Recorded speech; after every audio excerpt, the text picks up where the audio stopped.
So అందుకోసమే మిత్రుల మీ జీవితంలో కూడా రైట్ నంబర్ ఏదో పట్టుకుంటే నువ్వు రైట్ పొజిషన్ లోకి వెళ్తావు. పట్టుకోనంత వరకు నువ్వు గాడి కష్టం చేయాల్సిందే. నువ్వు హిందువైనా, ముస్లిం అయినా, క్రిస్టియన్ అయినా, అన్ని మతాల్లో, అన్ని కులాల్లో, అన్ని ప్రాంతాల్లో, అన్ని దేశాల్లో అన్నిటికీ ఒక నంబర్ ఉంటుంది, పిన్ కోడ్ నంబర్ ఉంటుంది. పిన్ కోడ్ నంబర్ గలతైతే ఆగమైపోతుంది. పిన్ కోడ్ నంబర్ గలతైతే ఆగమైపోతుంది. ఇంకా నువ్వు రీసెర్చ్ చేయలేవా? ఏ పిన్ కోడ్ నంబర్లు అయితే ఖచ్చితంగా నేను రీసెర్చ్ చేశా.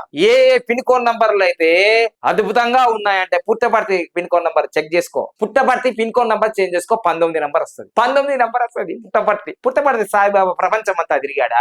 ప్రపంచం అంతా పుట్టపర్తికి వచ్చింది. నేనంత ప్రపంచం అంతా తిరుగుతున్నా. నాకు 20 దేశాల మంది ఇక్కడికి వచ్చారు. 5,59,19 నంబర్ని పట్టుకో, నంబర్ 1 అవుతావు.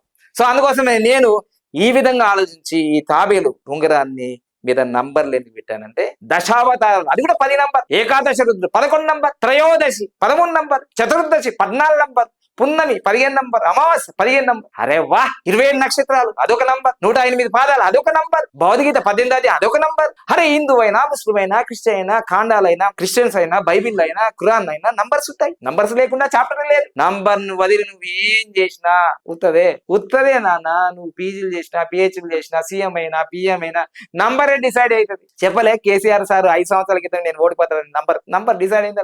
సారు కారు 16 అంటే 0 కాలే. నంబర్ నాన్న 11వ తారీఖు ప్రమాణ స్వీకారం చేసినప్పుడు నంబర్. నువ్వు చెప్పలేవు ఎందుకు? మరి నువ్వు చెప్పలేవు ఎందుకు? నీకు తెలియనప్పుడు తెడ్డేలింగం.